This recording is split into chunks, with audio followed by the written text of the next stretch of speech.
Ahora sí ya estamos, empezamos a grabar, empezamos con la sesión del día de hoy, si no tienen ustedes inconveniente. Y el primer tema del curso es tecnología de los procesos de fundición.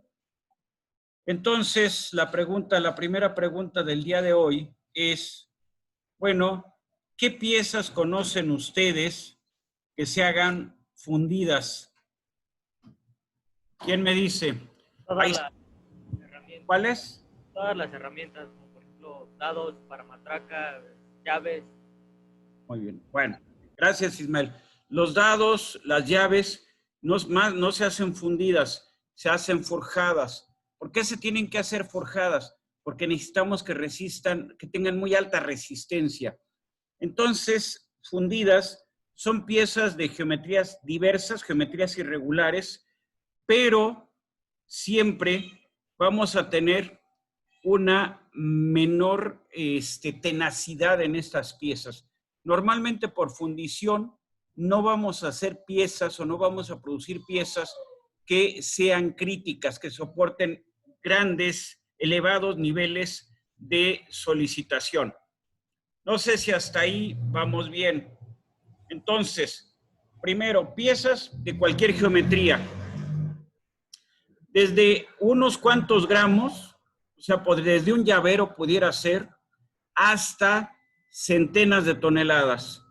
Siempre con geometrías irregulares, o sea, con cambios en la geometría y en las dimensiones.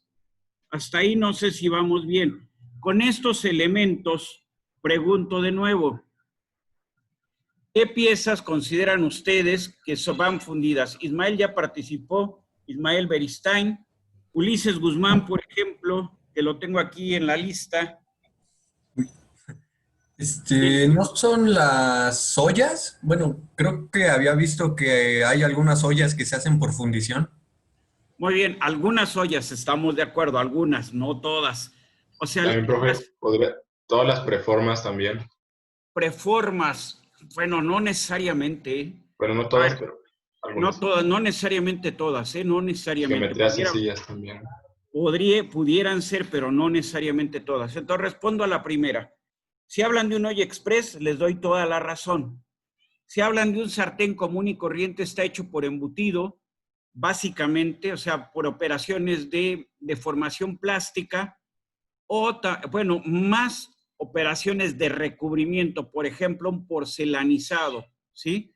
Que es como muchas veces encontramos algunos artículos algunos sartenes en la cocina, ¿sí? Muy bien. Entonces, sí puede haber ollas y las de presión, ¿sí? ¿Por qué? Porque ¿Los bloques de motor, profesor? Mándeme usted. ¿Los bloques de los motores de los carros?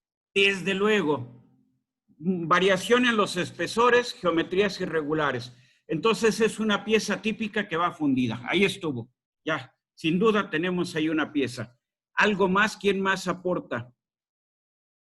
¿Joyería, profesor? ¿Una cabana? Joyería puede ser, desde luego. Piezas didácticas. Piezas didácticas, desde luego. Me regreso a joyería. En general, joyería son piezas pequeñas. Muchas veces son lotes únicos. Entonces, para joyería desde tiempos inmemoriales, desde los egipcios, se utiliza un proceso que se conoce como fundición a la cera perdida, en donde el modelo, o sea, la pieza, permítame un segundo, por favor, voy a hacer ahorita un pequeño, denme 2 minutos. Sí, profe.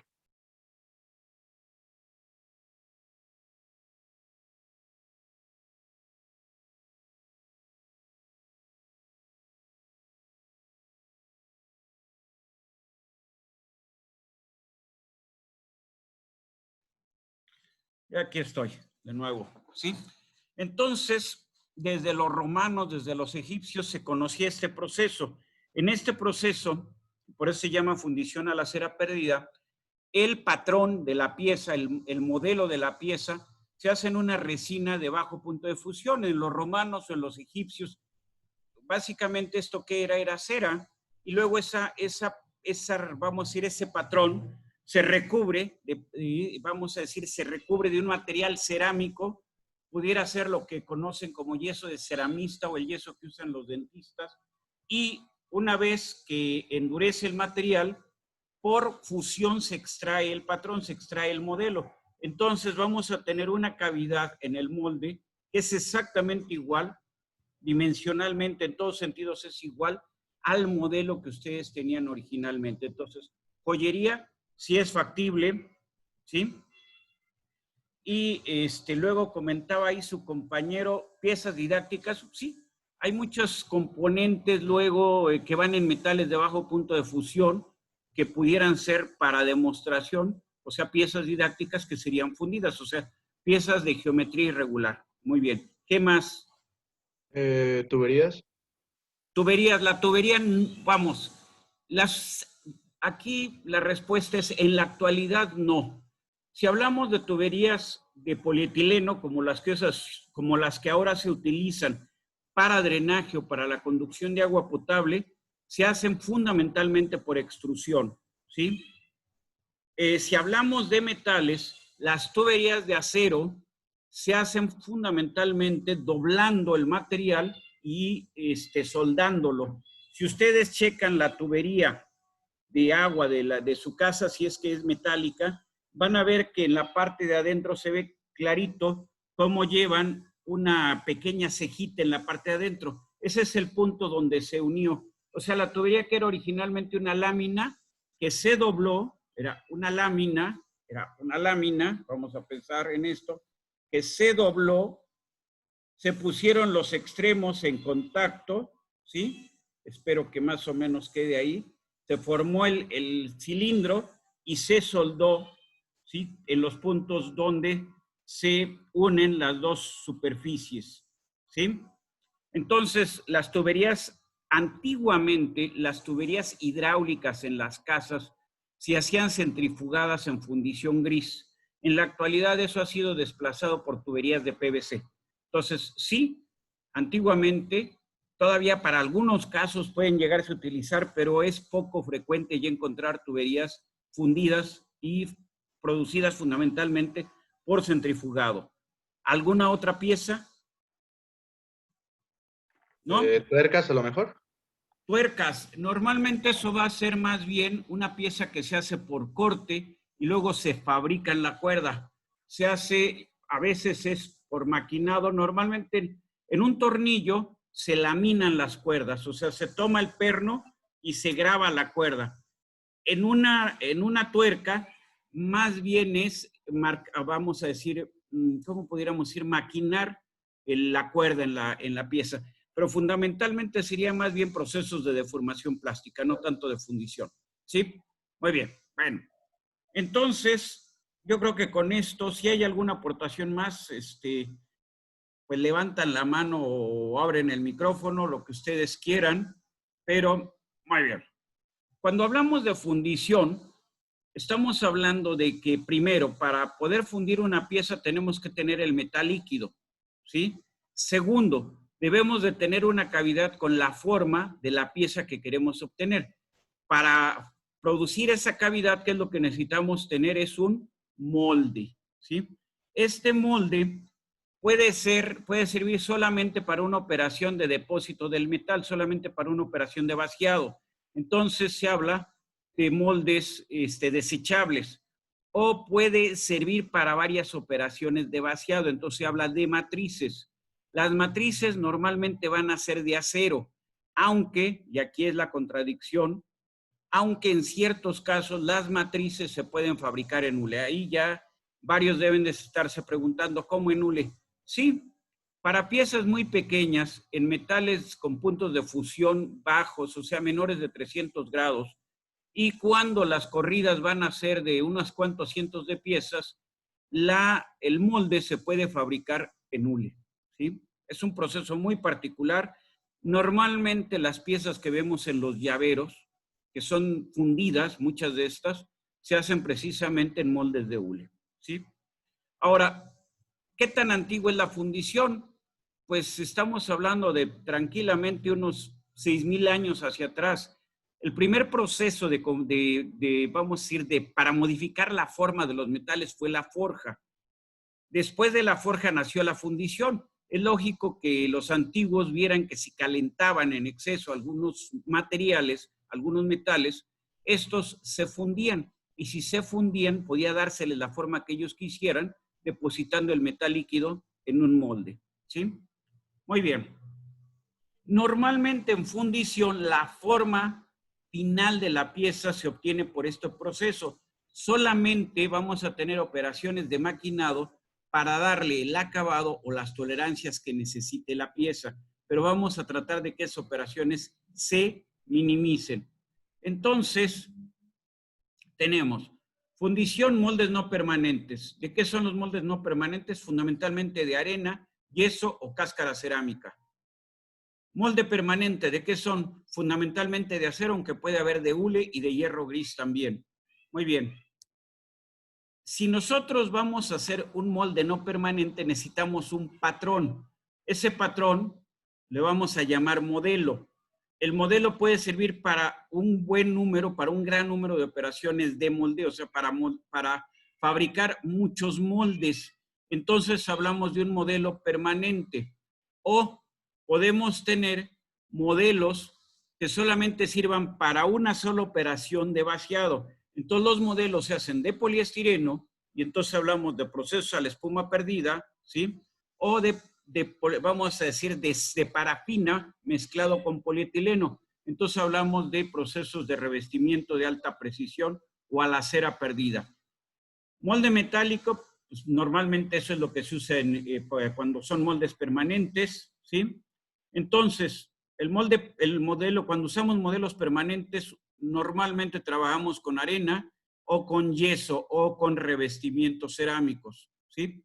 Cuando trabajamos con moldes metálicos, el llenado de la cavidad puede ser por gravedad, puede ser a baja presión o puede ser por inyección o fundición a presión.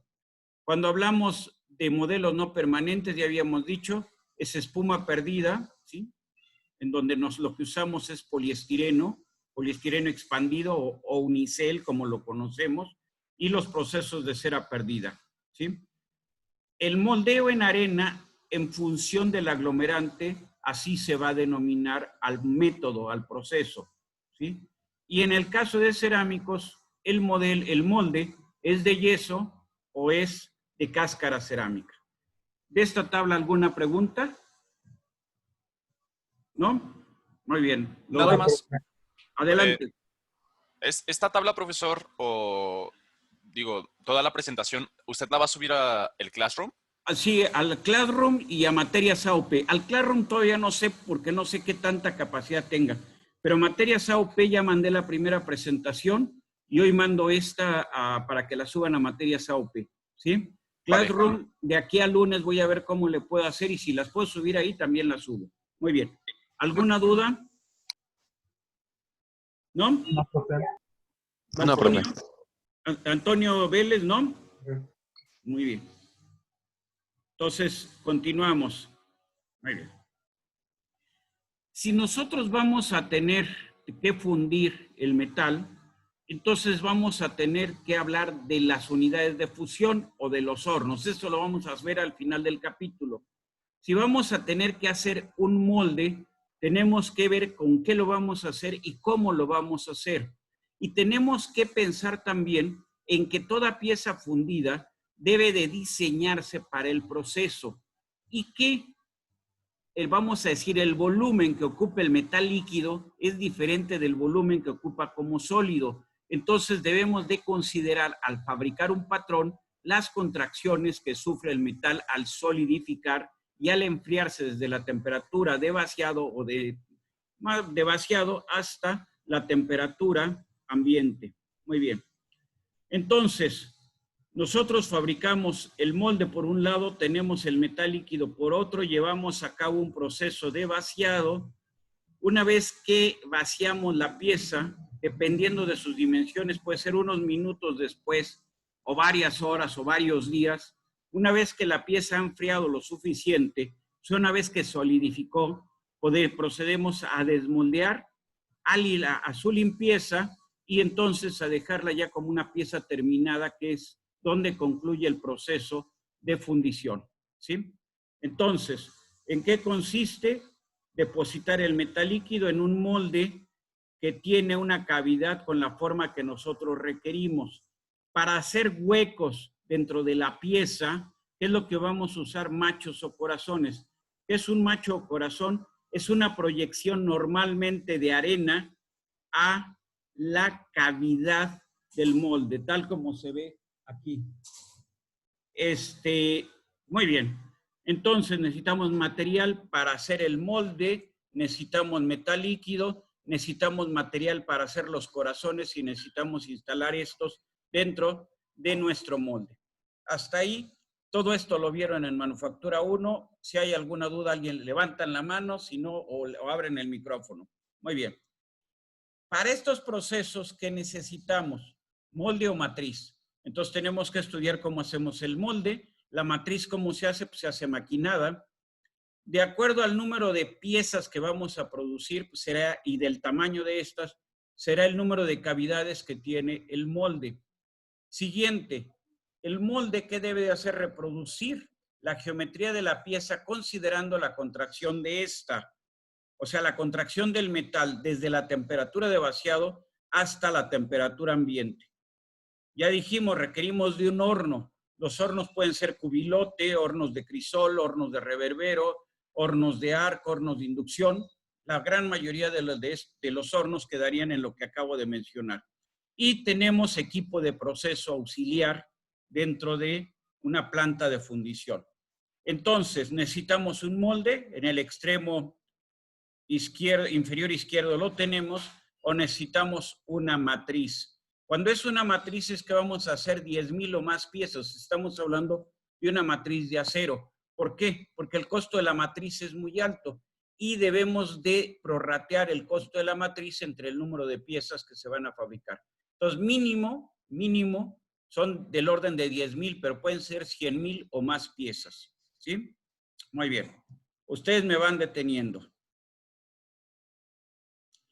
¿Qué tenemos? Nuestro material a fundir. Lo fundimos, lo llevamos al estado líquido, depositamos ese metal en un molde que tiene exactamente la geometría de la pieza que nosotros necesitamos. En este caso es un múltiple lo que tenemos ahí. O sea, las partes externas las hacemos con el molde y las cavidades las hacemos con machos o corazones. ¿Sí? Muy bien. Una vez que extraemos el calor, ¿sí?, del metal, va a solidificar. Vamos a tener una pieza terminada normalmente con algo de rebaba, o sea, con algo de proyección de metal que en la línea de partición se metió. Entonces hay que eliminar esa rebaba y al final tendremos una pieza lista para mandar al taller de maquinado, como en este caso es el monobloc. ¿Queda la idea? ¿Sí? Sí, profe. Muy bien. Sí, profe. Gracias. ¿Para qué lo utilizamos? Geometrías complejas, ¿sí? Son procesos económicos. Acuérdense ustedes que maquinar sale caro. Entonces, si por fundición nos aproximamos o llegamos a la forma final de la pieza, estamos ahorrando dinero. Y luego, ¿cuál es la otra ventaja? Podemos hacer piezas que pesen gramos a piezas que pesen cientos de toneladas. ¿Sí? Muy bien. Entonces tenemos aquí diferentes piezas y aquí tenemos del lado izquierdo, se pueden ver algunos ejemplos. Joyería, ustedes lo mencionaron. Los bloques de los motores, ustedes también lo mencionaron. Utensilios de cocina, también lo mencionaron. Básicamente son los que veo que... tubos, también lo mencionaron. Comenté que son los menos, pero que sí se puede hacer, que antiguamente muchos tubos sí se hacían fundidos, ahora pues son los menos los que se hacen por este proceso, ¿sí? Pero aquí en tubos se me ocurre una cuestión. A ver, el bloque del motor, aquí estamos viendo en esta diapositiva, un bloque de un motor 4 cilindros. ¿De qué se hace el bloque actualmente? ¿De qué material? Ustedes le abren el cofre a cualquier auto moderno y ¿de qué material está hecho el bloque del motor? ¿Quién me dice? ¿Aluminio? Una aleación de aluminio. Aleación de aluminio. Normalmente una aleación más o menos 356, que es más o menos aluminio, 7.5% silicio más algo de cobre. Más o menos por ahí, no digo que siempre tenga que ser así, pero por ahí andamos. Aluminio, silicio. Muy bien. Sobre todo en fundición usamos mucho los eutécticos. A ver, todos ustedes ya llevaron sus cursos de materiales. Les iba a decir, alguien ya llevó, no, pero ustedes en el semestre que están ya llevaron su curso de materiales. Entonces, ¿quién me dice que es un eutéctico? Una composición eutéctica, ¿quién me dice? A ver, Samuel Mendoza, ¿alguna idea? La verdad no lo recuerdo. Es una mezcla, ¿no? Muy bien. No se preocupe, Samuel. A ver, Ángel, usted tenía una idea, me dijo una mezcla. ¿Sí? Ángel Saavedra. Sí. Es una mezcla, según yo recuerdo, una como mezcla. Dígale. de varios componentes en el mismo punto, ¿no? A ver, en un eutéctico se caracteriza porque en este caso, dos metales que son insolubles, vamos, que tienen cierto grado de insolubilidad entre ellos, presentan un punto de mínima fusión. Se me ocurre, voy a tratar ahorita de pensar en algo muy sencillo. A ver, no es metales, pero lo pueden entender muy fácil. El agua, ¿a qué temperatura se solidifica? A 0 grados, ¿no? Entonces podemos pensarlo así. Pero el agua de mar, ¿por qué no se solidifica necesariamente?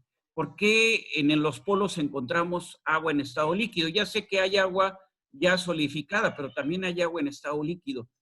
¿Cuál es la diferencia del agua potable y el agua de mar? Pues la composición de sales, ¿no? En este caso.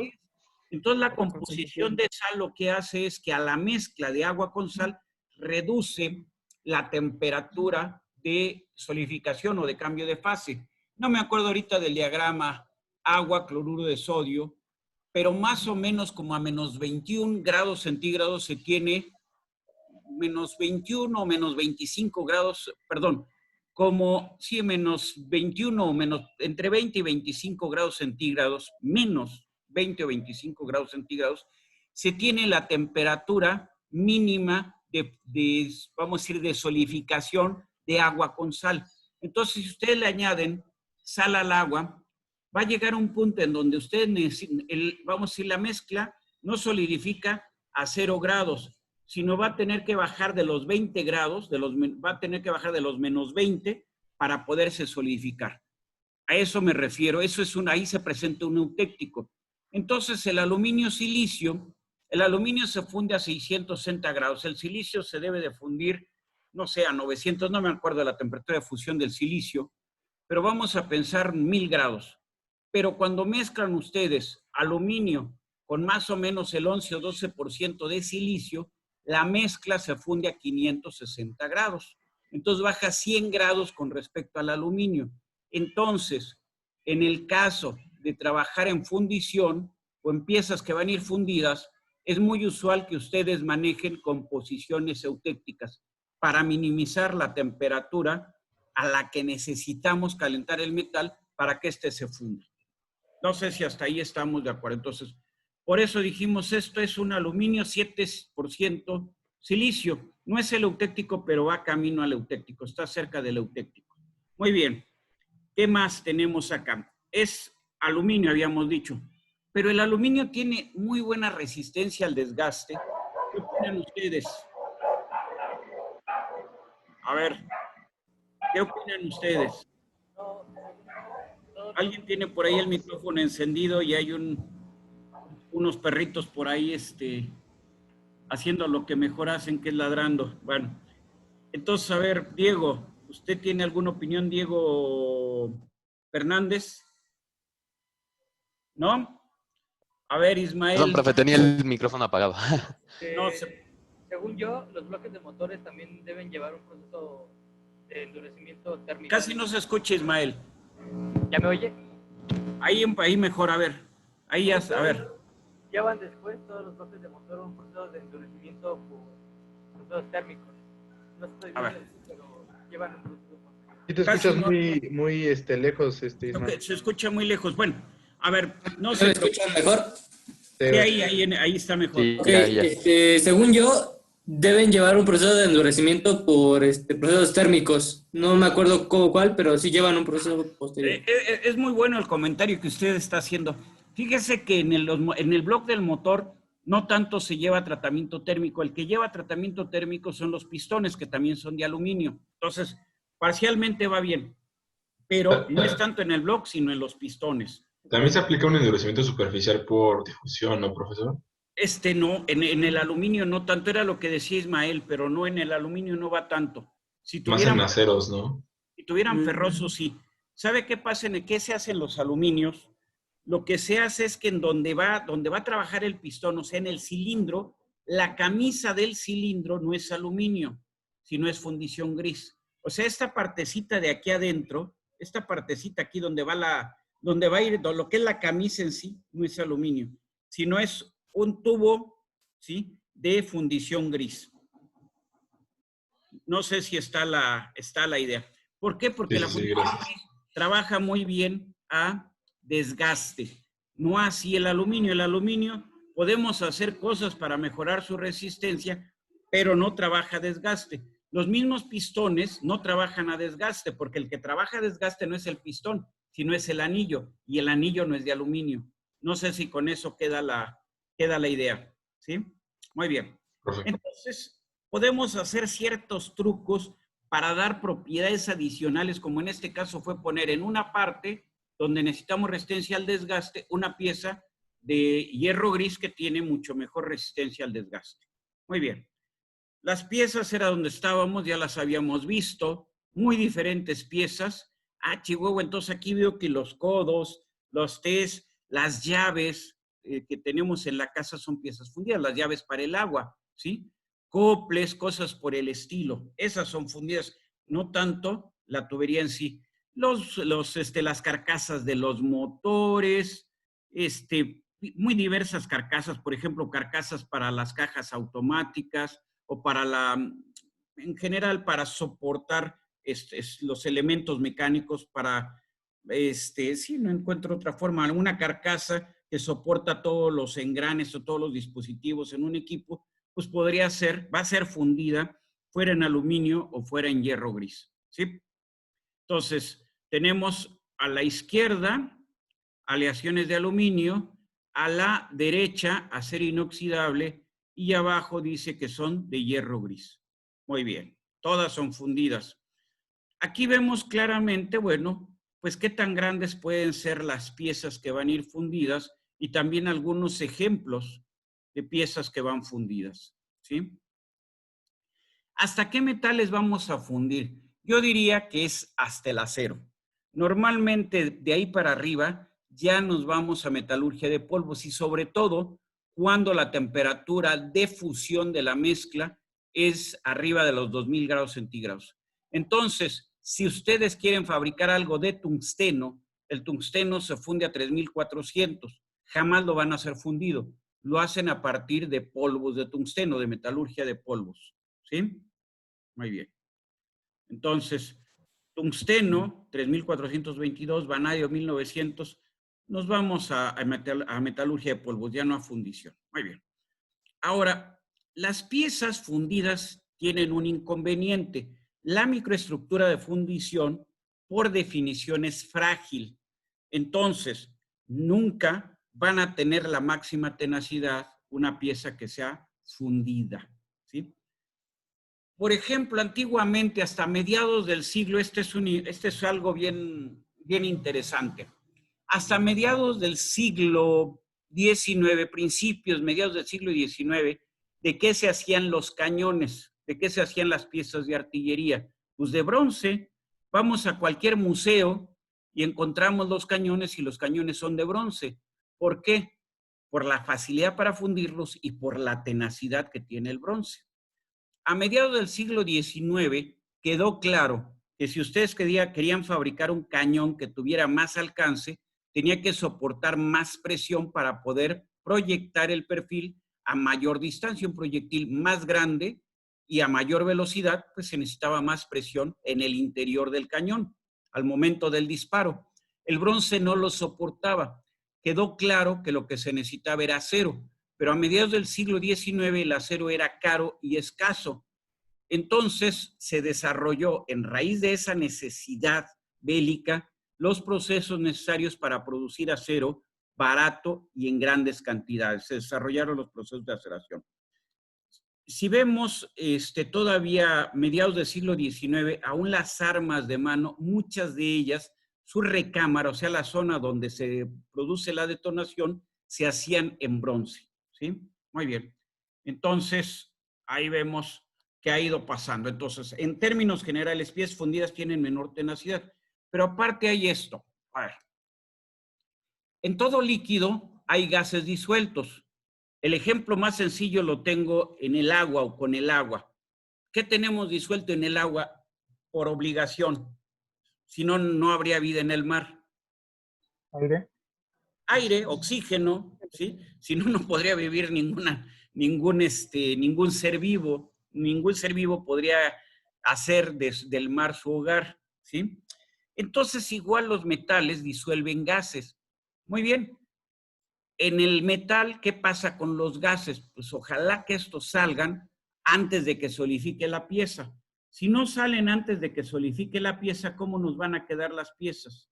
Nos van a quedar con, vamos a decir, cavidades que tienden a ser esféricas, ¿sí? Normalmente cuando no se comunican al exterior, estas cavidades tienden a ser esféricas. Eso se llama porosidad y son gases atrapados. Cuando vamos a decir, estas cavidades tienen formas irregulares, normalmente se deben no a porosidad, sino al cambio dimensional al pasar de líquido a sólido. Recuerden ustedes que hay una contracción.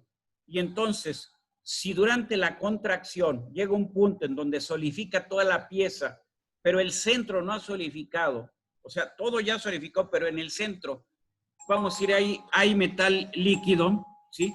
Entonces, lo que vamos a tener es que nos van a quedar cavidades, pero esas cavidades son normalmente irregulares. Entonces decimos que esto se produjo por contracción o también hablamos de rechupes. Muy bien, muy bien. Aquí vemos en esta pieza cómo hay rechupes. ¿Cómo es su forma? Su forma es irregular, ya no necesariamente es esférica. Vemos las tres piezas, estos rechupes alcanzaron a salir a la superficie. Estos que se ven en el lado derecho no alcanzaron a salir a la superficie. ¿Qué significa que aparezcan estas discontinuidades? Pues que la pieza se tiene que ir de nuevo al horno, no sirve para nada. Tiene una zona débil.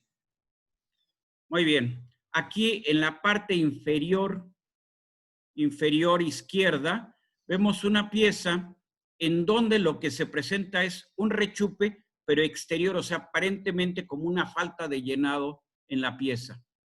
Muy bien.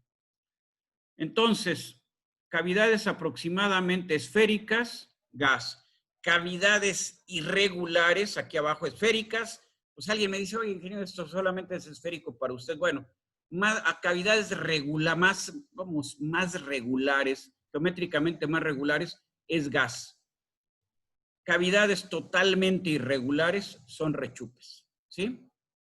Gas, rechupe, ¿sí? Muy bien. ¿Eso qué son? Son defectos de una pieza fundida. ¿Qué otros defectos podemos tener? Del lado superior, en el extremo superior derecho, ¿qué tenemos? La mitad de la pieza, la mitad superior de la pieza y la mitad inferior de la pieza no coinciden. ¿Eso qué significa? Que al momento de ensamblar los dos semimoldes quedaron desfasados. Entonces, un error de ensamble de las cajas. Lo vemos en el extremo superior derecho, lo vemos en el extremo inferior derecho, ¿sí? Muy bien. En ocasiones, el metal entra con tanta velocidad o la arena no se compactó adecuadamente que el metal se mete entre la arena, penetra la arena y nos queda la pieza, vamos a decir, nos queda tal como se ve en el extremo inferior izquierdo. Del lado izquierdo arriba, ¿qué es lo que vemos? Una pieza que también tiene una gran cantidad de rebabas. ¿Y esas rebabas a qué se deben? Se deben a que a que al cerrar el molde, pues no alcanzó a cerrar totalmente, quedó una cavidad y por ahí se fue el metal. Permítanme un segundo, por favor.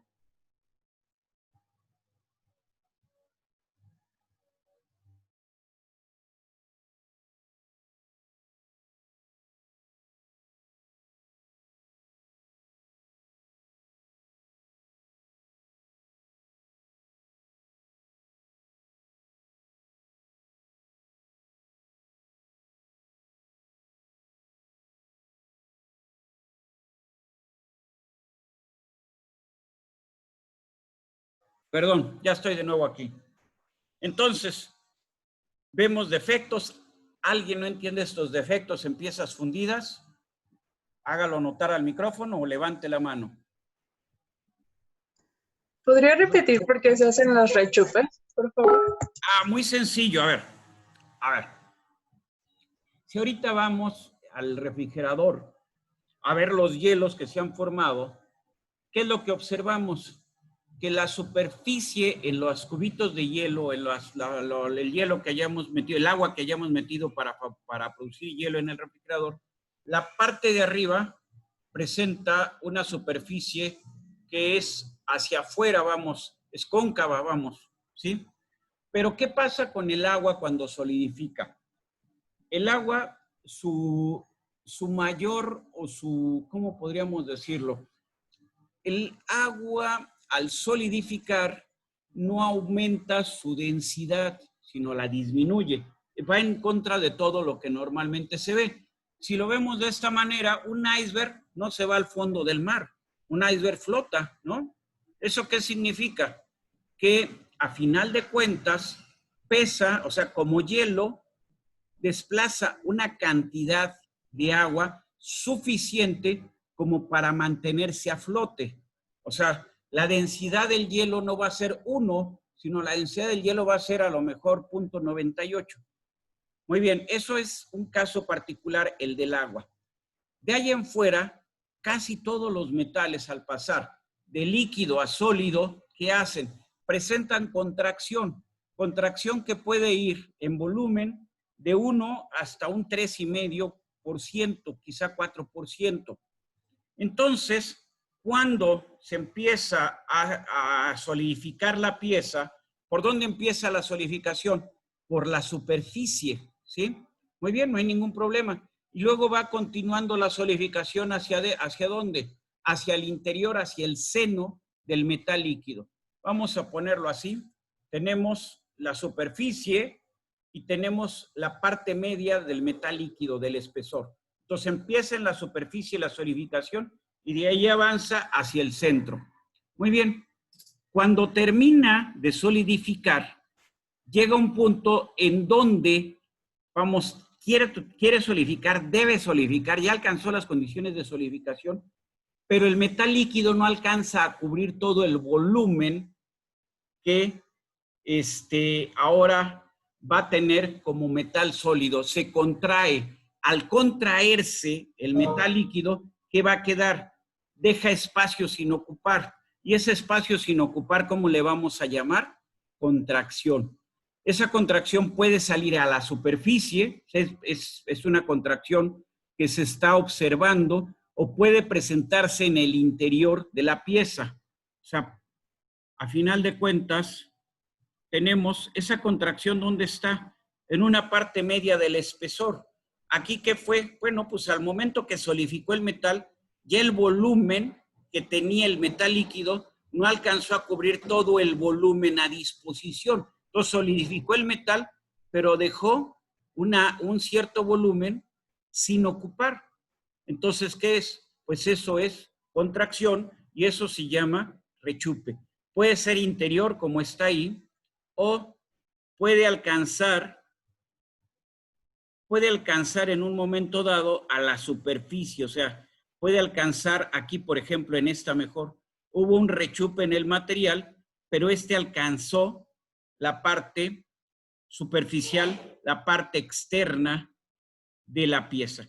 No sé si está la respuesta o la dejé igual que estaba antes de la pregunta. Era Naomi, me parece. Sí, muchas gracias, profe. Ya entendí. Entonces, Vil contracción, no nos metamos en problemas. Es contracción que sufre el metal al momento de solidificar y ya no la mete en problemas. De explicaciones muy detalladas. ¿Sí? Muy bien. Entonces, a final de cuentas, todo esto, o sea, las piezas fundidas tienen defectos. Las piezas fundidas tienen menor tenacidad que sus contrapartes fabricadas por forja o por deformación plástica. Y esto nos lleva a que las piezas fundidas nunca van a ser críticas, nunca se van a instalar en puntos críticos de una pieza. El tren de aterrizaje de un avión son piezas de geometría irregular. ¿Las harían ustedes fundidas? No. No creo. ¿No? Porque al momento del impacto, ¿qué puede suceder? Simplemente se rompe y pues ahí se rompen la crisma los que vayan en el avión, ¿no? Entonces esas piezas son forjadas. Siempre, por ejemplo, la barra de la dirección, o sea, tenemos el volante y abajo pues, lo que tenemos es un sistema de barras, ustedes ya lo saben. Entonces, al girar el volante, hay un brazo que mueve ese sistema de barras. Ese brazo jamás lo van a hacer fundido. ¿Por qué? Porque imagínense que en un banquetazo queda sentido y luego en las irregularidades del camino se termina de romper y ustedes van a 120 por hora o a 60 que fueran.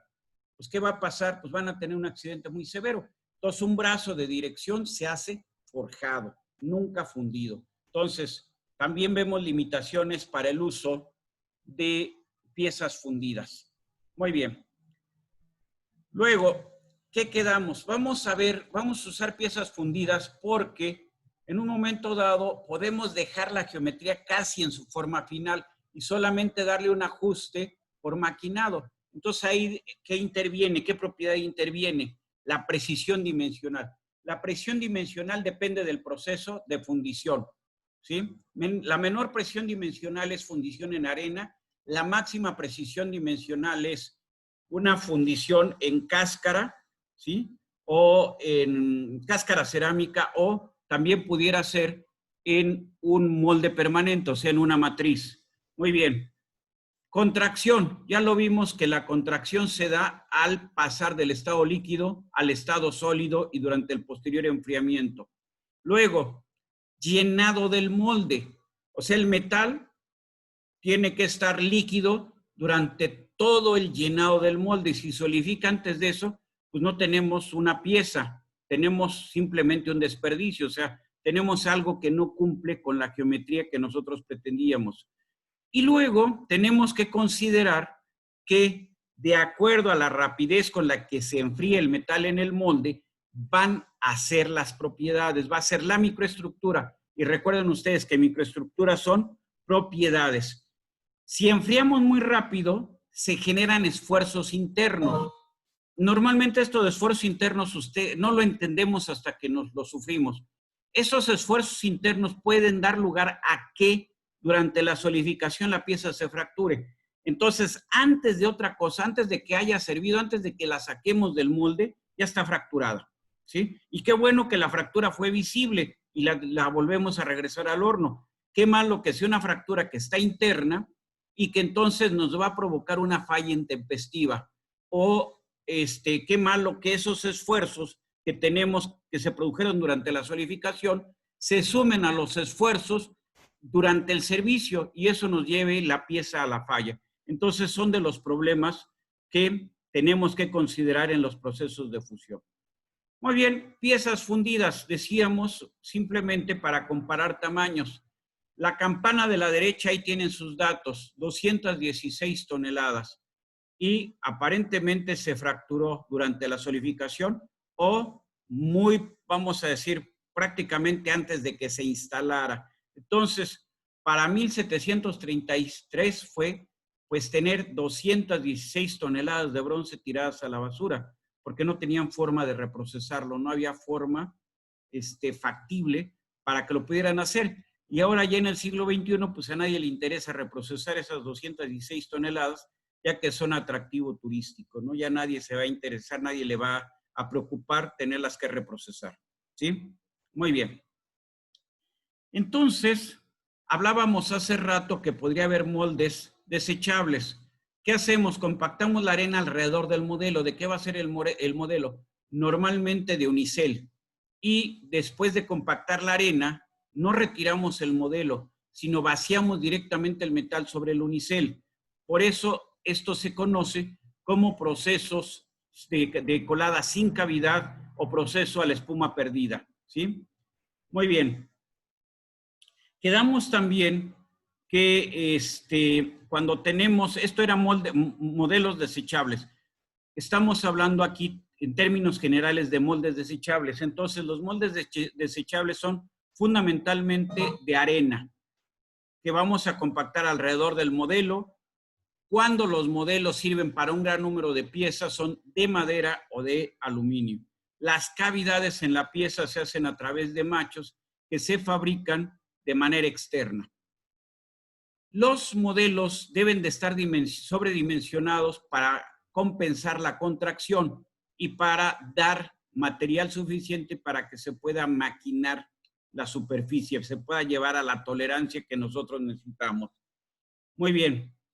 Para poder retirar el modelo de la arena necesitamos ángulos de salida que van de medio grado a 2 grados. Si el modelo se expulsa o se extrae en forma líquido gaseosa, evidentemente no requerimos de ángulos de salida, pero en este caso estamos hablando de modelos no permanentes o modelos desechables o modelos de cera o de mezclas de parafina con polietileno o modelos de espuma perdida, de poliestireno, ¿sí? Muy bien, ¿qué propiedades necesitamos en el modelo? Pues vamos a compactar la arena alrededor del modelo. Entonces, primero, que tenga resistencia a la compresión y segundo, que mantenga su geometría durante periodos y bajo condiciones como las que va a ser sometida durante las operaciones de moldeo, ¿sí? Muy bien. Entonces, muy bien. Para poder fabricar la pieza tenemos que definir una línea de partición, ¿sí? Entonces, esto significa que parte de la pieza va a quedar en un semimolde superior y parte de la pieza va a quedar en un semimolde inferior. Muy bien, y necesitamos una caja, no necesariamente en la actualidad ya no siempre se requiere de la caja, pero diríamos necesitamos una caja que mantenga la arena, ¿sí? Vamos a decir que evite que la arena se disgregue, que le dé resistencia a la arena, que mejore la resistencia de la arena al momento que entre el metal líquido a la cavidad del molde. Aquí vemos la cavidad del molde, vemos por dónde va a entrar. Donde va a entrar es una colada. Vemos la cavidad principal y luego vemos en la parte del centro, pues como una zona que nos permite que salgan los gases, pero sobre todo nos garantiza que la solidificación termine fuera de la pieza. O sea, el último punto en solidificar no sea la pieza, sino sea un elemento externo a la pieza, al cual llamamos mazarota, que es esto que está aquí arriba. Muy bien, ¿para qué ponemos la mazarota? Para evitar que haya rechupes en la pieza, sean internos o sean externos, para evitar el problema que dijimos que se presentaba en algunas ocasiones. Muy bien, muy bien. Ahora, nosotros vamos a compactar arena y necesitamos un marco sobre el cual compactarlo. A ese marco sobre el cual compactamos, que puede ser de aluminio, normalmente son de aluminio, pueden ser de placa de acero también, pero voy a definir que normalmente son aluminios. Esto, entonces, nos permite compactar la arena alrededor del modelo. Entonces, vamos a suponer que la pieza mide, no sé, 30 centímetros por lado, o tiene un diámetro de 30 centímetros. ¿Cómo tiene que ser la caja? Tiene que ser mayor, ¿sí? Ahora, las cajas de moldeo, ¿cómo se definen? Por sus dimensiones, sea en pulgadas o sea en centímetros. Por ejemplo, 18 por 12, 4/4, ¿qué me dice? Tiene de largo 18, de ancho 12, la medida que no estamos viendo aquí, y la altura de cada semicaja, la altura aquí de cada semicaja son 4 pulgadas, 4/4, 4/4. Entonces, eso es lo que se refiere a las cajas para poderlas especificar. Muy bien. Aquí tenemos una pieza que va a ser fundida. Muy bien. Esta pieza lleva dos cavidades. Tenemos una cavidad ahí, otra cavidad del otro lado, perdón. ¿Sí? La pregunta es, ¿qué vamos a hacer? Si la cavidad es muy pequeña, vamos a suponer es una cavidad de 6 milímetros, no la podemos hacer fundida o normalmente no la vamos a hacer, no va a salir de fundición, eso lo tenemos que barrenar. Pero si la cavidad es de 15, 20, 30 milímetros, la vamos a sacar de fundición. ¿Qué vamos a hacer ahí? Colocar una pieza de arena que tenga, que es un cilindro básicamente, que tenga un diámetro menor de aquel que requerimos en la cavidad. ¿Eso qué me da? Me da una tolerancia para poder maquinar esta cavidad y dejarla a la medida exacta que necesito. No sé si está la idea, si queda, cómo tenemos la pieza del lado izquierdo y cómo colocamos el corazón del lado derecho. Me espero. Profe, yo tengo una duda. Arránquese. Ya vi que, bueno, mencionó los ángulos de salida que son de 0.5 a 2, pero por ejemplo en esos casos no se tendría, ¿no? O sea, no habría ángulos de salida para el molde de arena, ¿o sí habría? Desde luego, no, sí tiene que haber. No lo puse aquí, debería de haber un ángulo de salida. A ver, si la pieza es muy angosta, vamos a suponer que esto tiene 1 centímetro, pues a lo mejor el ángulo de salida es prácticamente despreciable. Pero si la altura de esta pieza son 5 centímetros, tiene usted que dejar ángulo de salida, porque si no, al momento que usted retire el modelo de la arena, va a tener problemas. Entonces, el ángulo de salida depende mucho de la resistencia que tenga, la resistencia que alcance la arena durante la formación del molde, ¿sí?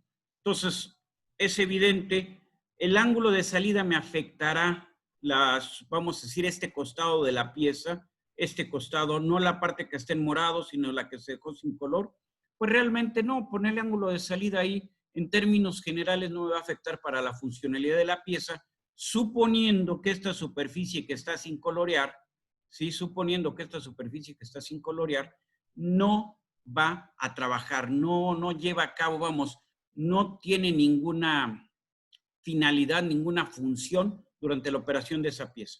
No sé si me doy a entender o no nos entendimos. Sí, claro, sí lo entendí. Igual, por ejemplo, también tendría que ver dentro de las cavidades. Desde luego. En el caso del corazón, como es cilíndrico, no hay problema de la salida, no necesita salida. Yo aquí en la parte externa, esto lo puse aquí donde sombreé en gris. Lo dejé así porque normalmente, aquí por ejemplo abajo, normalmente si el corazón es cilíndrico, en sus extremos se le hace una conicidad para, vamos a decir, para que quede soportado perfectamente en el molde. Normalmente es una forma de garantizar que se acomode en su posición exacta, que no queda fuera de su posición. Esa sería, pero entonces aquí le puse una línea, yo busqué que se viera como cónico, pero esto ya está fuera de la pieza. O sea, evidentemente está es parte del corazón, pero no corresponde ya a la pieza. No sé si está la respuesta. Sí, profe, muchas gracias. Muy bien. Bueno, ¿qué otras cosas tenemos que hacer cuando vamos a hacer una pieza fundida? ¿Qué sucede si tengo una intersección de dos, vamos a decir, de dos secciones? Si tengo aquí un brazo que tiene un ancho B, otro brazo que tiene un ancho A, pero en la intersección del brazo de ancho A y el brazo de ancho B, tengo una diagonal de dimensión H. Evidentemente H es mayor que A y que B. ¿Qué va a pasar ahí en H? Va a haber un rechupe, ¿sí? Entonces, ¿qué puedo hacer? Lo que puedo hacer es desfasar el punto de intersección de los brazos, ¿sí? Limito el rechupe. O lo que podemos hacer también es generar una cavidad en ese punto. En amarillo está el diseño original. En gris, a la derecha, está un diseño, vamos a decir, modificado, adecuado, que nos garantiza un mejor comportamiento de la pieza y vamos a decir que no vamos a tener problemas durante la fundición, durante la fabricación de esta. Siguiente cuestión, en amarillo, lo que hice fue poner que ambos brazos tenían uniones a 90 grados. ¿qué es lo que tengo que hacer en fundición y en términos generales siempre? No solamente en fundición. Tengo que dejar radios de curvatura. Espero que aquí en la figura en gris se vea claramente el radio de curvatura. Eso también me evita que se me presenten fracturas durante solidificación en esas zonas. O sea, me evita problemas en la pieza fundida. Veo la pieza que está en escuadra en amarillo con ángulos a 90 grados. En gris, con radios para interceptar las dos superficies. ¿Cómo voy a diseñar la pieza? Como esté en gris, nunca como esté en amarillo. Y luego tenemos la pieza que está, la tercera pieza, que está primero en un amarillo claro, no sé, o más que amarillo beige. Luego, eso sí sería un amarillo así como de estos que lastiman la retina. Y luego sería gris. De las tres, la amarilla, la que está en beige o la primera, la de arriba, no sirve. Si ustedes diseñan una pieza así, se va a romper, ¿sí? Si ustedes la diseñan con radios de curvatura que interceptan los, vamos a decir, este cambio de espesores, está bien, es aceptable. Pero todavía mejor sería que el cambio fuera dado poco a poco, como tenemos la pieza que está en gris. O sea, la de amarillo y la de gris son diseños aceptables. El diseño que es inaceptable es el primero, el que está arriba, el que está en beige. ¿Queda la idea o hay discusión? Entonces, lo que se hace, profe, es primero hacer una pieza como general y ya después, ya que haya solidificado, es cuando la modificamos con, no sé, con limado, con una fresa. Al revés. Cuando usted tiene que hacer una pieza con cierta funcionalidad y le da una geometría X, entonces, lo primero que va a hacer es el modelo. Ese modelo debe de considerar contracciones de solidificación y de enfriamiento. O sea, de que está en líquido a que llega al estado sólido hay una contracción del 1%. Entonces, si la longitud es 100 centímetros, pues no la va a hacer de 100 centímetros el modelo, sino lo va a hacer de 100 más la contracción, o sea, 1%, 101 centímetros, para que cuando se vacía el metal, la cavidad es de 101 centímetros, pero al momento que solidifica el material, reduce su longitud un 1%. Entonces, nos va a quedar ya en estado sólido a temperatura ambiente una pieza de aproximadamente 100 centímetros. Esa es contracción. Luego, usted debe de evitar la intersección que nos genere zonas de mayor espesor que otras, vamos a decir, adyacentes. Entonces, ¿qué hizo? Bueno, para mí la solución más adecuada es generar un hueco, sí necesita aquí de un corazón, pero la zona, la intersección de estos dos brazos, el brazo horizontal y el brazo vertical, es, vamos a decir, es mucho más eficiente, no va a haber concentración de esfuerzos, ni va a haber rechupes ni nada, cuando usted hace o genera o en la fundición produce una cavidad en esta intersección. Entonces, la pieza que usted pensó era la que está en beige o en amarillo, como lo quieran ver a la izquierda, pero como la va a diseñar para fundición, para que, vamos a decir, no tenga problemas al momento de fundirla ni durante el servicio, va a ser la que está en gris en el lado derecho. No sé si con eso respondo a la pregunta. Entonces, primero tengo el modelo. En el modelo debo de dejar tolerancias por contracción y tolerancias por maquinado.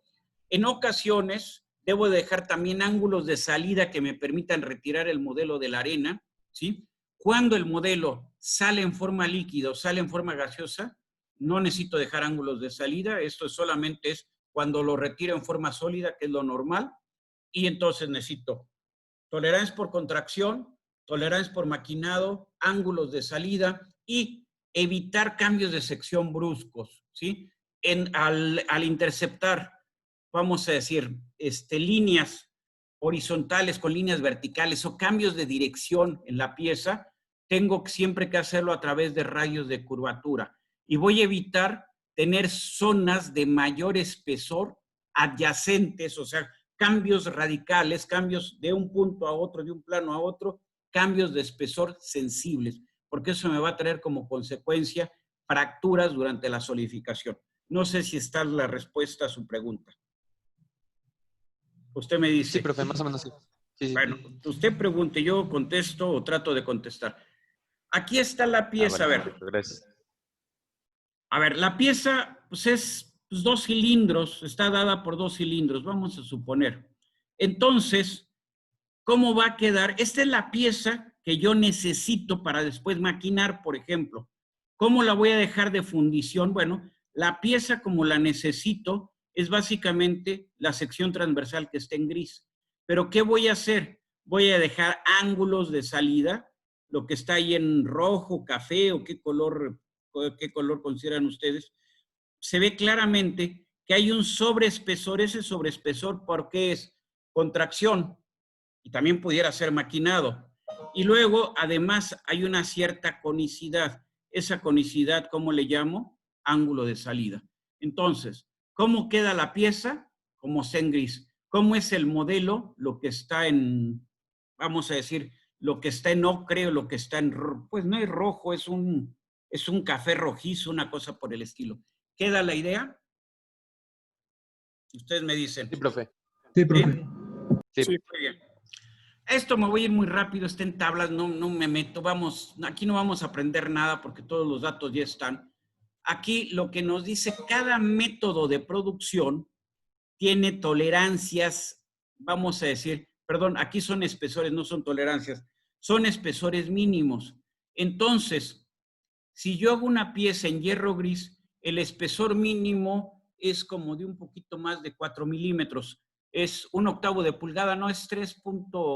Ya ni me acuerdo cuánto es como 3.8 milímetros, ¿sí? Pero, ¿sí? Si es en acero, son prácticamente 5 milímetros. Si es en aluminio, de nuevo son 3.8 milímetros. Entonces, cada material y cada proceso de fabricación nos permiten un cierto espesor mínimo. O sea, cuando pensamos en la pieza, tenemos que ver sus mínimos espesores para ver si es factible hacerla por el método que hemos pensado, para el material o considerando el material que estamos nosotros definiendo. Muy bien. Y luego debemos de considerar las tolerancias, o sea, por ejemplo, no sé, en aluminio que nos interesa, la tolerancia va a ser de 15 milésimas de pulgada, ¿sí? Muy bien. Eso es lo que debemos dejar de tolerancia. Esto debe de ser 15 milésimas por pulgada, cosa por el estilo. Miles de pulgada sobre pulgada. Entonces, cada proceso nos da una tolerancia que tenemos que manejar, ¿sí? Muy bien, me voy a ejemplos porque esto es lo que se entiende mejor. La pieza que está en el extremo superior y que luego está el isométrico en el extremo inferior, es la pieza como ustedes la necesitan. Su diseño lo que dice es que la pieza va a quedar como está del lado izquierdo. Esa es la pieza terminada. Entonces, ¿cómo puede ser la pieza fundida? Yo propongo 2 soluciones. Una, la que está arriba, es una solución económica si vamos a hacer 1, 2, 3, 5 piezas. O 2, una solución un poco más cara, pero que nos limita o nos elimina muchas etapas de mecanizado. O sea, ¿cuál es más barata de mecanizar? La que está aquí abajo, ¿sí? ¿Cuál es más barata de fundir? La que está arriba. No sé si queda la idea. A ver, insisto, pieza terminada al lado izquierdo, propuestas de cómo hacerlas de fundición, lado derecho. Ustedes me dicen. A ver, ¿quién quiere participar aquí? Profe. Dígame usted. Entonces, o sea, por ejemplo, la opción 1 está así como pensada en el caso ideal de que sean menos de 5 piezas, ¿no? Así es. Pero la opción 2, ¿en qué casos podría ser? Bueno, vamos, les voy a explicar dónde está la diferencia. La opción 1 es muy fácil de hacer el modelo. Vamos a suponer el modelo de la opción 1 me cuesta 1,000 pesos. Va a costar más, pero vamos a ponerlo ahorita en términos conceptuales, 1,000 pesos. Muy bien. Entonces, bueno, son pocas piezas. Tengo que distribuir el costo del modelo entre el número de piezas. Tengo que hacer un prorrateo. Muy bien. La pieza que está bajo la opción 2, el modelo me cuesta 2,000 pesos o 3,000 pesos, ¿sí? Además va a ser un poquito más costosa al momento de fundirla. La de arriba me la van a cobrar a 10 pesos el kilo y la de abajo me la van a cobrar a 12 pesos o a 11 pesos el kilo. ¿Por qué? Insisto, la opción 1 es muy fácil de fabricar en la fundición. Es un molde de lo más simple y un corazón, que es un cilindro. La opción 2 es un corazón que me forma también estos huecos, estas ventanas que están aquí. Las ventanas que se requieren en el maquinado. Aquí está, no sé si estamos de acuerdo, ¿sí? Entonces, lo que tenemos aquí es que para hacer este modelo y para, en un momento dado, para fundir la pieza, las dos cosas más difíciles. Tenemos un corazón más complicado en la opción 2, ¿sí? Y eso lo tengo que cobrar. O sea, yo como fundidor se lo tengo que cobrar a mi cliente. Por eso doy más caro el kilo o doy más cara la pieza. Arriba es más sencilla la opción. Entonces, pues, voy a cobrar más barato a la fabricación de esta pieza. No sé si se entienden los porqués. No lo he explicado. Acepto todas sus reclamaciones. Sí, sí, quedó claro. ¿Sí? Entonces ustedes como ingenieros, y cuando van a diseñar algo por fundición, ustedes tienen, a ver, resumen, como ingeniero que voy a diseñar una pieza que se va a hacer por fundición, tengo que considerar el volumen de piezas. Si el volumen es pequeño, entonces la forma va a ser la más simple, la que obtenga en fundición, y voy a gastar en el maquinado. Si el volumen de piezas es mayor, entonces voy a aproximar más la pieza en la fundición para ahorrarme tiempo en el maquinado, tiempo y costo en el maquinado. A final de cuentas, como ingenieros, ¿ustedes qué buscan? Que la pieza se haga lo más rápido posible, al menor costo posible, ¿no? Creo que eso es lo que nosotros optimamos como ingenieros, son los costos, ¿sí? Como ingenieros de manufactura. Por ejemplo, aquí tenemos en la parte inferior derecha un sistema en donde se están fabricando 4 piececitas, ¿sí? 4 piecitas, vamos a decir, cilíndricas con cambio de diámetro y con una cavidad central. La cavidad central, como se hizo con un corazón. Y el molde, ¿sí? Pues nos permite, ¿cuántas cavidades tiene? 4. ¿Por dónde entra el material? Por la colada, y tiene unos canales horizontales que conducen el metal hasta las cavidades principales, o sea, las cavidades de la pieza. Y aparte aparecen 2 cilindros que llamamos mazarotas. Estos están intermedios de las piezas. Estos mazarotas, ¿para qué sirven? Para que el rechupe no se presente en la pieza, sino el rechupe se presente, o sea, las contracciones se presenten fuera de la pieza y la pieza me quede sin porosidades debidas a rechupes. ¿Queda la idea? Sí, profesor. Muy bien. Muy bien. Tengo otra pieza aquí. Ahí están sus dimensiones, etcétera, etcétera. Es una pieza de geometría compleja. No la voy a mandar a hacer de un bloque sólido para maquinarla, pues me sale carísima. Hay cosas que no me van a salir de la fundición, las medidas exactas de los diámetros aquí, o la geometría exacta aquí en esta U que lleva la pieza en la parte inferior. Entonces, ¿esto de dónde sale? Sale de fundición, pero no con el radio exacto. Aquí dependería de las tolerancias si sale con el radio exacto o no. ¿De qué tolerancia tienen ustedes en el proceso? Entonces, esta cavidad, ¿cómo va a ser? Se va a hacer con un modelo.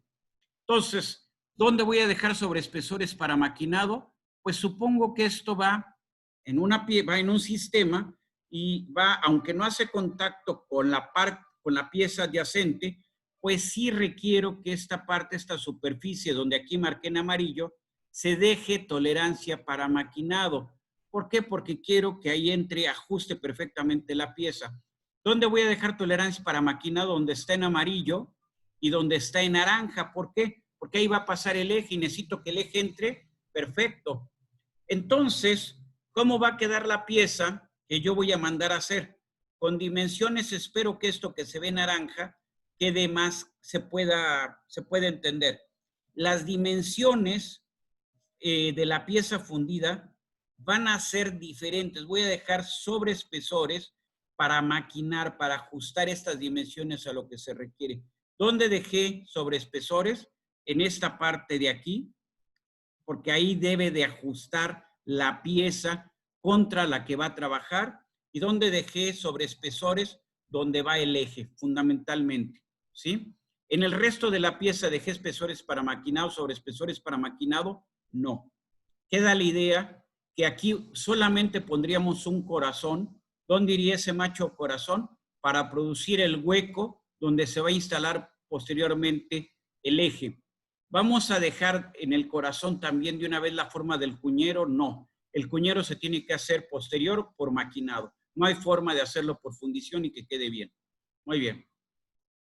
¿Quedamos? Vamos caminando.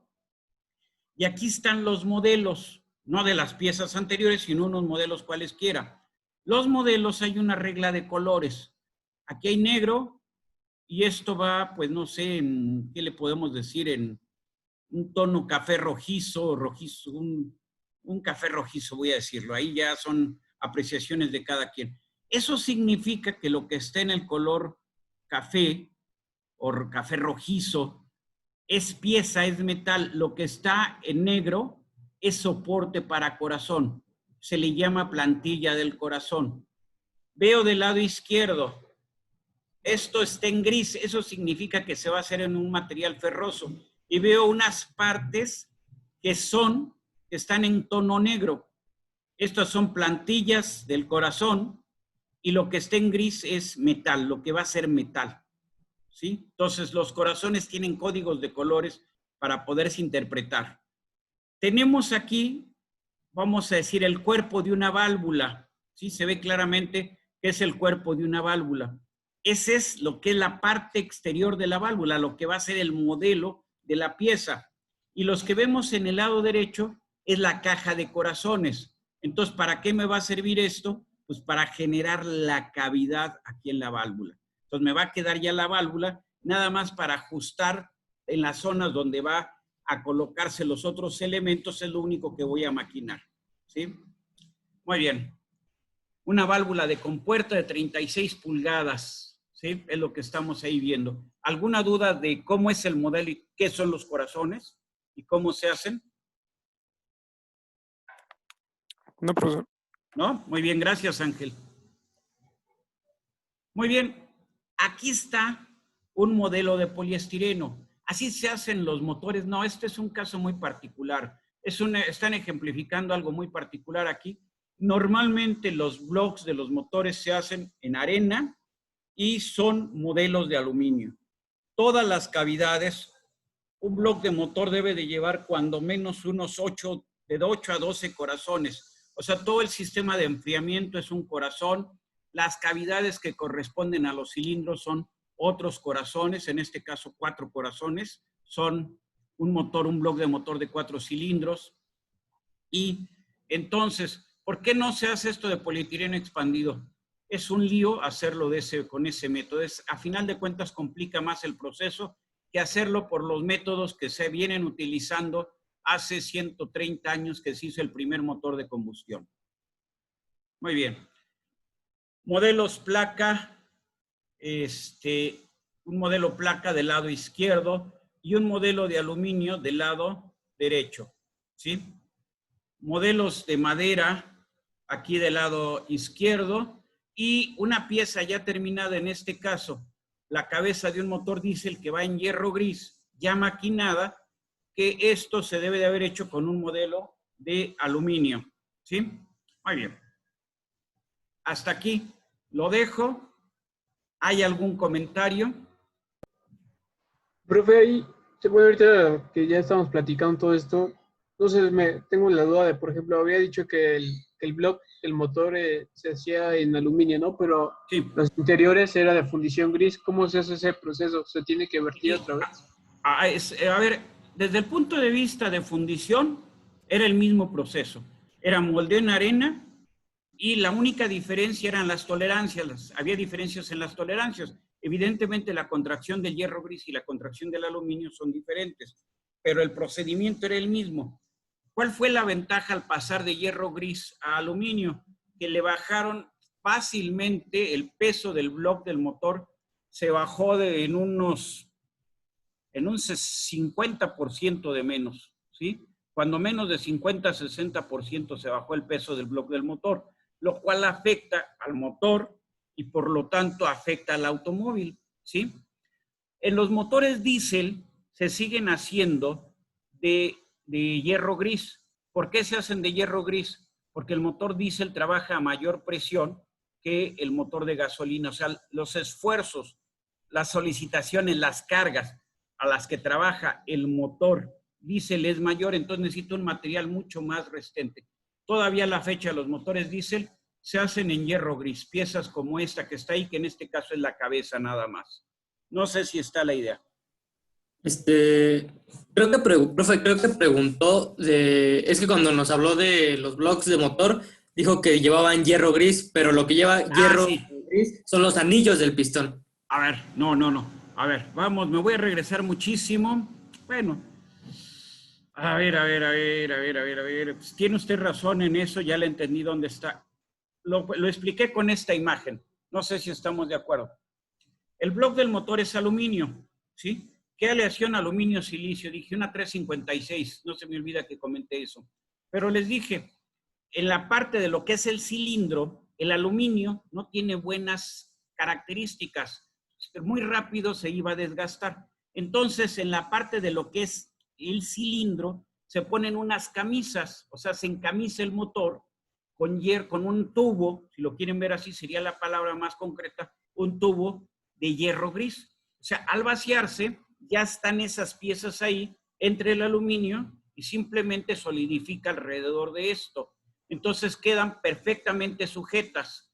Y desde la perspectiva de la combustión, pues lo que está trabajando es el hierro gris del cilindro contra los anillos y todo el monobloque, el resto del monobloco, del bloque del motor es aluminio. Entonces, combinamos los efectos, la buena resistencia al desgaste de hierro gris que solamente está en la camisa, en un encamisado, y un bajo peso del resto del motor. No sé si está la explicación ahí. ¿Sí? Entonces ahí sería primero hacer las camisas y luego... desde luego, tiene usted toda la razón. Sí, ahora, miren, a ver, alguien me puede decir, es que yo tengo un motor, tengo una segadora, una podadora de jardín, y trae un motorcito de gasolina, y yo ya lo desarmé. El motor sí es de aluminio, como todos los motores, pero no es cierto que venga encamisado. Tienen ustedes toda la razón. ¿Para qué encamiso un motor que es de muy baja resistencia? Vamos a decir, un motor de baja capacidad en HPs. ¿Para qué le gasto más? ¿Cuánto va a durar la podadora?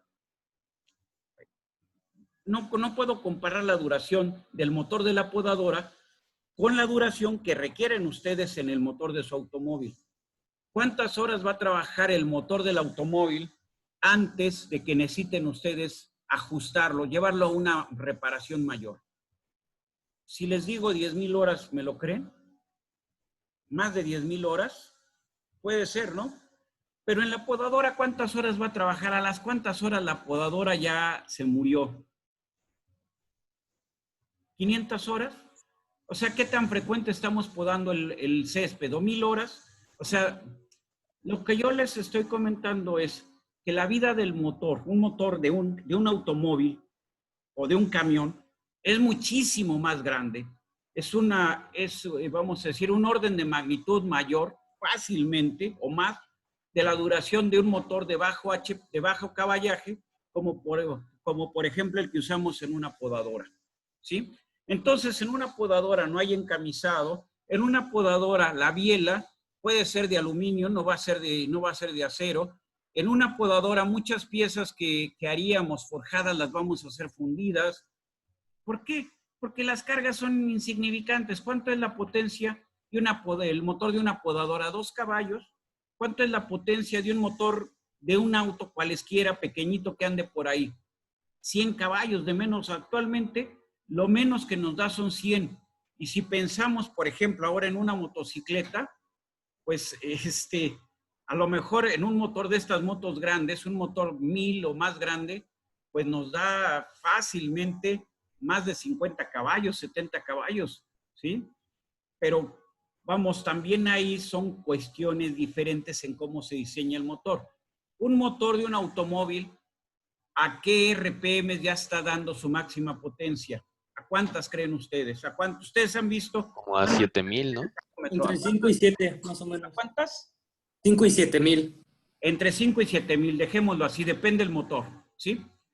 Ahora, tomo un Vento que trae motor diésel, creo que el Jetta ahorita no trae motor diésel, que yo me acuerde, pero el Vento sí trae motor diésel.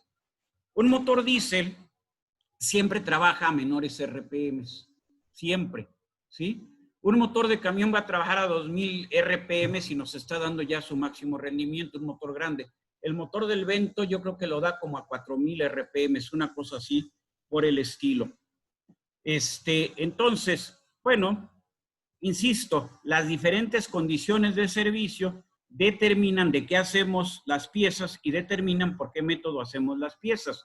No sé si hasta ahí está la idea y entendimos que es un encamisado. Esas camisas se hacen previas a la fabricación del bloque y se instalan simplemente para que durante el vaciado queden integradas ya al bloque del motor.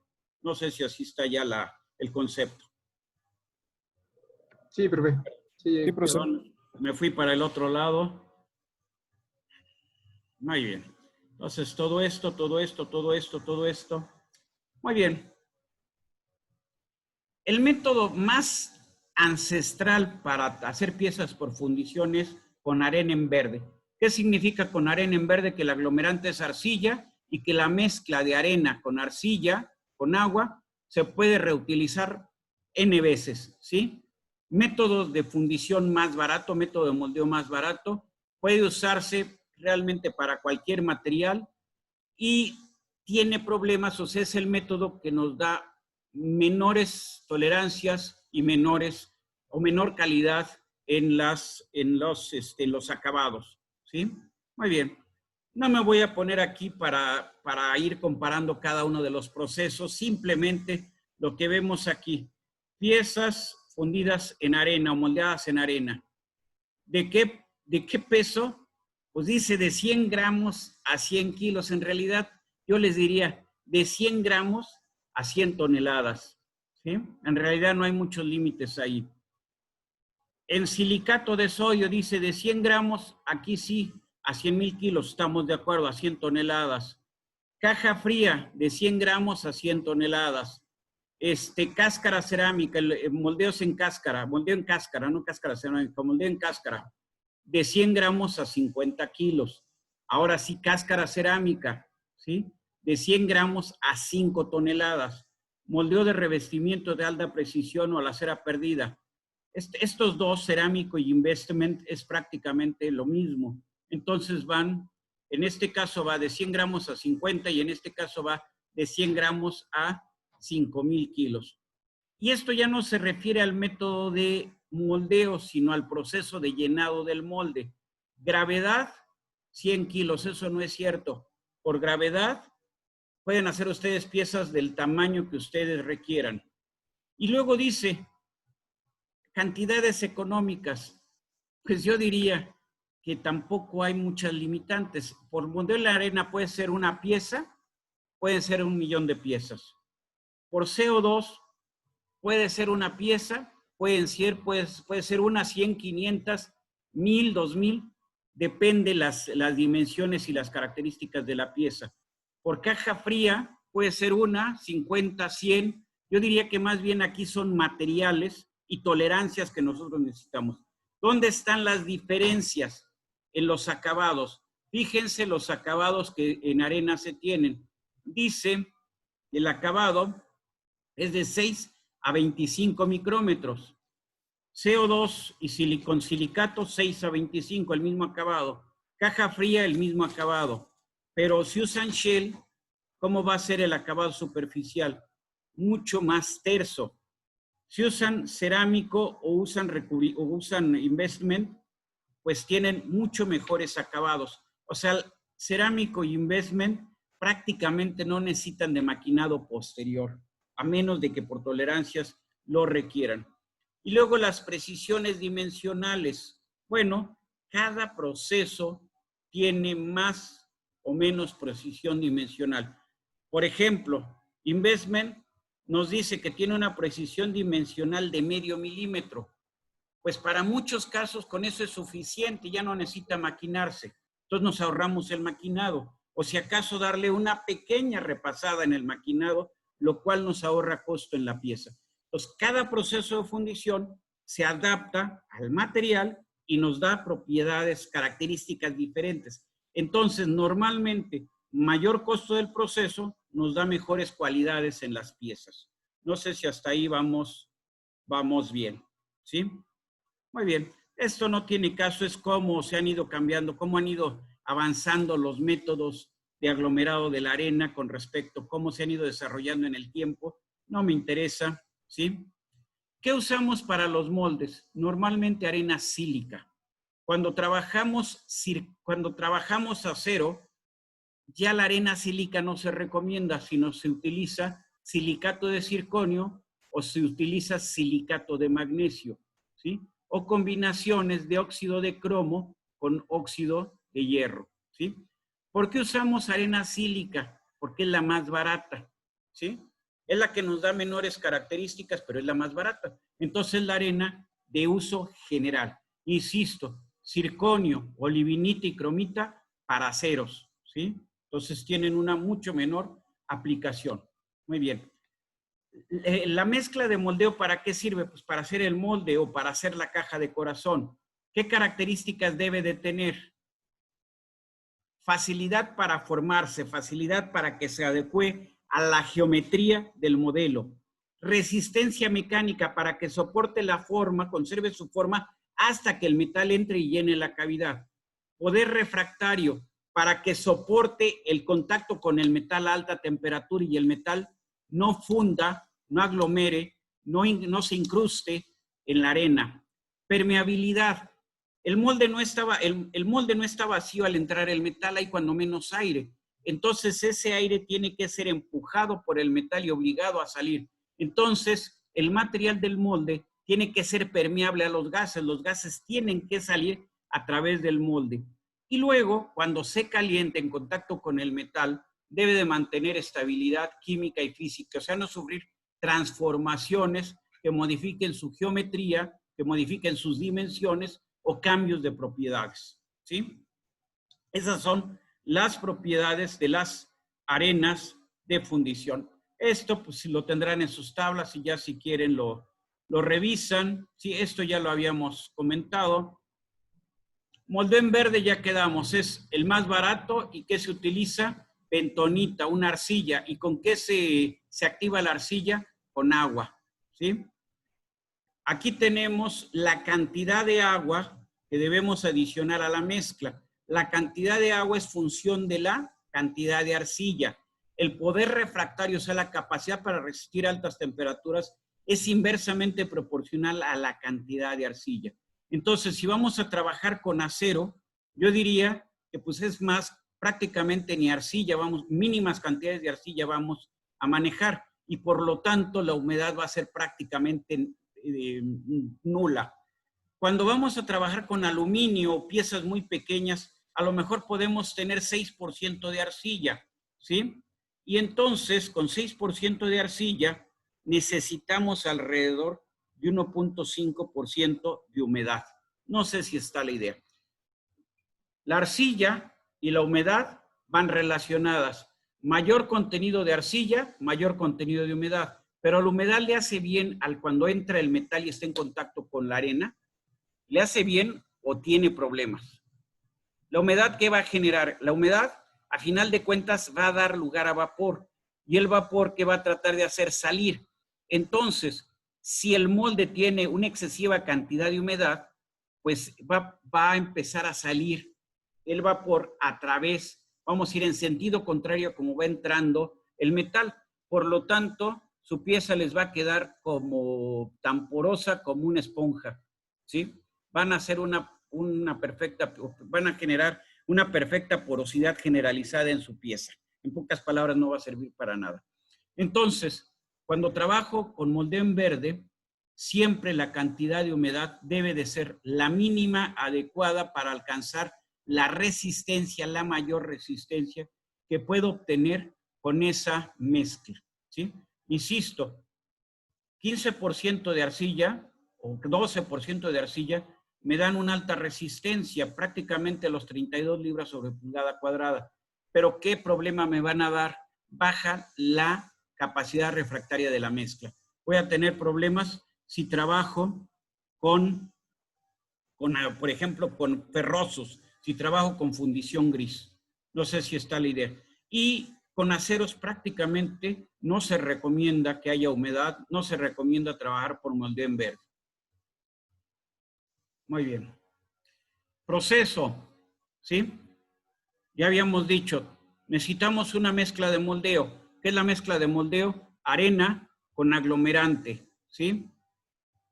Segundo, necesitamos una caja de moldeo y necesitamos un modelo. Con esto vamos a generar, ¿qué? Un molde, ¿sí? De manera separada voy a tener una caja de corazones o caja de machos y voy a tener arena preparada específicamente para producir el corazón, ¿sí? O el macho. Entonces, fabrico el corazón y lo inserto en el molde antes de cerrar evidente. Y ya de luego de esto, ¿qué procedo? Al vaciado, al llenado del molde, ¿sí? ¿Qué otros procesos tenemos para fabricar el molde? El proceso de no bake, que se endurece, es arena más resina, una resina, vamos a decir, que endurece a temperatura ambiente. Tengo el proceso CO2, que es arena más silicato de sodio, que endurece por la presencia de dióxido de carbono. Tengo lo que se conoce como resinas autofraguantes, que es arena con polímeros termofijos con los cuales se recubre la arena. También endurecen a temperatura ambiente, ¿sí? Tengo caja caliente, lo mismo que el anterior. Tengo resinas, pero que ahora endurecen cuando se calientan a unos 160, 180 grados. Caja caliente nos da alta resistencia mecánica, por lo tanto uso este proceso para machos. Muy bien. Y arena seca, pues el problema que vamos a tener es que más que arena seca, lo que tenemos es arena más arcilla, pero una arcilla que alcanza máximas resistencias con mínima cantidad de humedad. Entonces, en este caso, antes de cerrar el molde, se elimina la humedad de la superficie, se cierra el molde y se vacía inmediatamente. Con esto se garantiza que el metal no va a sinterizar a la arena, o sea, se garantiza la mayor capacidad refractaria o el mayor poder refractario de la arena, ¿sí? Ahí tenemos el proceso. La arena ya preparada, tenemos la persona que va a hacer el moldeo, tenemos el modelo, tenemos la caja de moldeo. Para una pieza pequeña en el lado izquierdo, para una pieza grande en el lado derecho, donde ya la caja de moldeo no es de madera, sino la caja de moldeo es placa de acero. ¿Sí? Muy bien. ¿Alguna pregunta o comentario? Ustedes me dicen. Vamos a dar, yo creo que hasta aquí ya los aburrí suficiente. No vale la pena tenerlos muertos de aburrimiento. Preguntas hasta aquí, ¿qué dudas hay? ¿Hablamos de qué? Hablamos de los elementos que necesitamos para un proceso de fusión, de un proceso de fundición. En un proceso de fundición necesitamos metal líquido, necesitamos un molde con una cavidad de la forma de la pieza que queremos obtener. Y, ¿qué más? Y horno. Necesitamos el horno para tener el metal líquido, ¿sí? ¿Qué más? Hablamos de los tipos de moldes.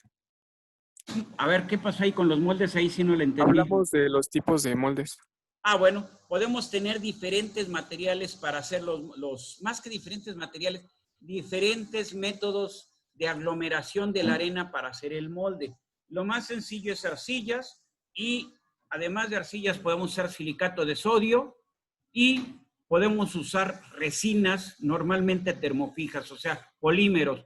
para aglutinar, para aglomerar los granos de arena, ¿sí? Entonces, en función del aglomerante se va a denominar al proceso. Tenemos proceso en cáscara, tenemos proceso no bake, tenemos procesos de caja fría, tenemos procesos de caja caliente, etcétera. ¿De qué dependió todo esto? Bueno, a final de cuentas, con qué estamos aglomerando a la arena. Y eso depende del tamaño de la pieza y de la precisión que necesitamos en la pieza. ¿Estamos de acuerdo? ¿Qué más tenemos? De los hornos no hemos hablado nada. ¿Qué tenemos? ¿Qué más resultados hay del día de hoy? ¿Qué me dicen ustedes, Ángel? También vimos las propiedades, bueno, las ventajas que tenemos con la fundición en arena verde. Quedamos que la fundición en arena verde es el proceso más económico, pero es el que nos da el peor acabado, ¿no? Y las menores tolerancias. A ver, Ángel Saavedra, dígame usted, me parece que usted fue el que tomó la palabra. Sí, nada más eso de que es el más económico y de los que más se ocupan, pero es el que nos ocasiona más, ¿cómo se llaman? Deformaciones superficiales. Bueno, el hecho de que nos da la menor calidad, vamos a decir. Es el proceso que, en términos generales, vamos a llamarle, es el proceso que nos da menor calidad, ¿sí? La calidad evaluándola a través del acabado superficial y a través de la tolerancia, ¿sí? Muy bien. Los otros procesos son mucho mejores, pero son más caros, ¿sí? Esa es la única cuestión. Entonces, ¿qué proceso vamos a seleccionar? Depende de la calidad de nuestra pieza. Si lo que yo voy a hacer es una coladera, ¿qué problemas tiene de tolerancias? Pues la hago por molde en arena, molde en verde. Si lo que yo voy a hacer es una pieza para un cohete o para un automóvil, pues seguramente a lo mejor puedo usar arena en verde en algunas piezas, pero casi voy a usar, va a ser muy usual que use, por ejemplo, caja caliente, que use cáscara, que use no bake, etcétera, ¿sí? Entonces, en la industria de la fundición, ¿usamos arena en verde? Sí. Perdón, en la industria de la fundición orientada a la fabricación de piezas automotrices, ¿usamos arena en verde? Sí, pero también usamos otros procesos que nos dan la calidad que requerimos en las piezas que vamos a producir por fundición. No sé si está la idea. ¿Algo más que ustedes quieran aportar? Profe, la práctica que hicimos en manufactura 1 fue por arena verde, ¿verdad? Así es, fue por arena verde. Totalmente de acuerdo.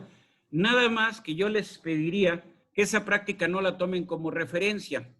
La arena que tenemos en el laboratorio ya no sirve para nada. Es una arena que le hemos dado vueltas. O sea, yo dije que servía para muchos, se podía usar N veces la arena en verde. Era simplemente humedecerla de nuevo.